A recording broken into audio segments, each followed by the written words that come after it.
बेटा आज हम करेंगे सिविक्स में चैप्टर नंबर 2 और आज का हमारा टॉपिक है केरल का अनुभव। सन 1996 में केरल सरकार ने राज्य में कुछ महत्वपूर्ण परिवर्तन किए। राज्य के पूरे बजट का लगभग 40% यानी ग्राम पंचायतों को दे दिया। यानी क्या था बेटा, 1996 में जो केरल सरकार ने उन्हें महत्वपूर्ण परिवर्तन किए थे, वे महत्वपूर्ण परिवर्तन क्या थे? उन्हें पूरा जो राज्य का जो बजट था उसका 40% ग्राम पंचायतों को दे दिया। इससे पंचायतें अपनी आवश्यकताओं को योजनाबद्ध करके उनकी पूर्ति कर सकती थी। इससे गांव के लिए पीने का पानी, शिक्षा, औरतों के विकास और आहार आदि के लिए उचित व्यवस्था सुनिश्चित करना संभव हो सका। इसके परिणाम स्वरूप जल वितरण व्यवस्था की जांच की गई, आंगनवाड़ी और स्कूलों के काम को सुनिश्चित किया गया, गांव की विशेष समस्याओं पर ध्यान केंद्रित किया गया, स्वास्थ्य केंद्रों में भी काफी सुधार किया गया। इन सब कार्यों से स्थिति में कुछ सुधार आया। इतने प्रयत्नों के बाद भी कुछ समस्या जो कि तो बनी रही। यानी कि थे बेटा, यानी 40% केरल सरकार ने क्या कर दिया, ग्राम पंचायतों को दे दिया।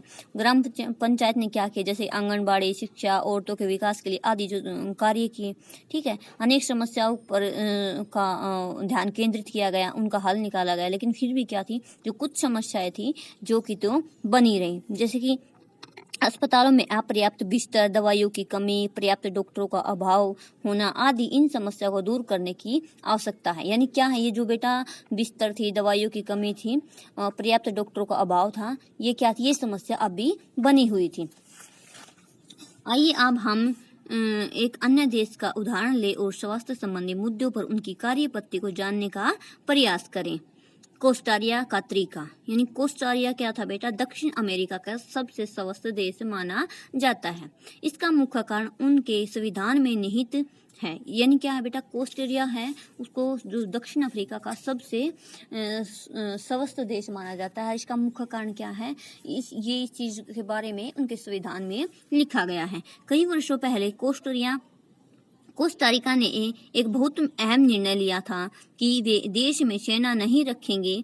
इससे उन्हें सेना पर व्यय किया जाने वाले धन को लोगों की स्वास्थ्य, शिक्षा और अन्य आधारभूत जरूरतों पर खर्च करने में मदद मिली।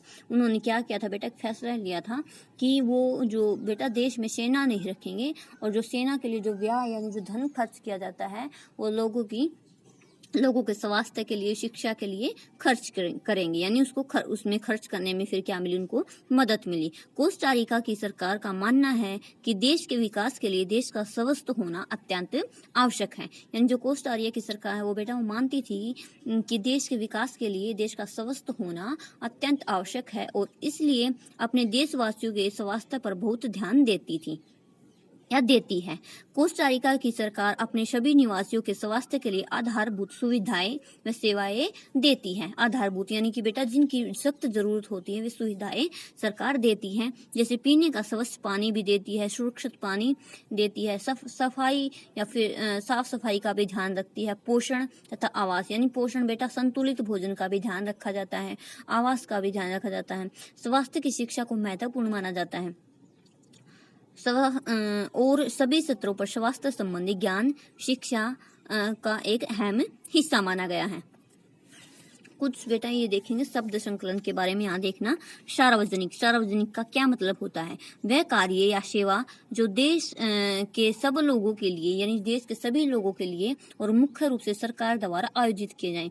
यानी देश के सभी लोगों के लिए सरकार के द्वारा जो कार्य किए जाते हैं, इसमें अस्पताल हैं, स्कूल हैं, टेलीफोन हैं, सेवाएं आदि सम्मिलित हैं। यानी जो ये कार्य हैं सरकार के द्वारा जनता के लिए किए जाते हैं, सरकार जनता के लिए इन कार्यों को करती है। लोग इन सेवाओं की मांग कर सकते हैं और यदि संस्थाएं ठीक प्रकार से काम नहीं करती तो इन पर सवाल भी उठाए जा सकते हैं। वो कौन सी संस्थाएं होती बेटा, सार्वजनिक संस्थाएं। फिर है निजी संस्थाएं, वे कार्य या सेवाएं जो किसी व्यक्ति या कंपनी द्वारा अपने लाभ के लिए किया जाता है।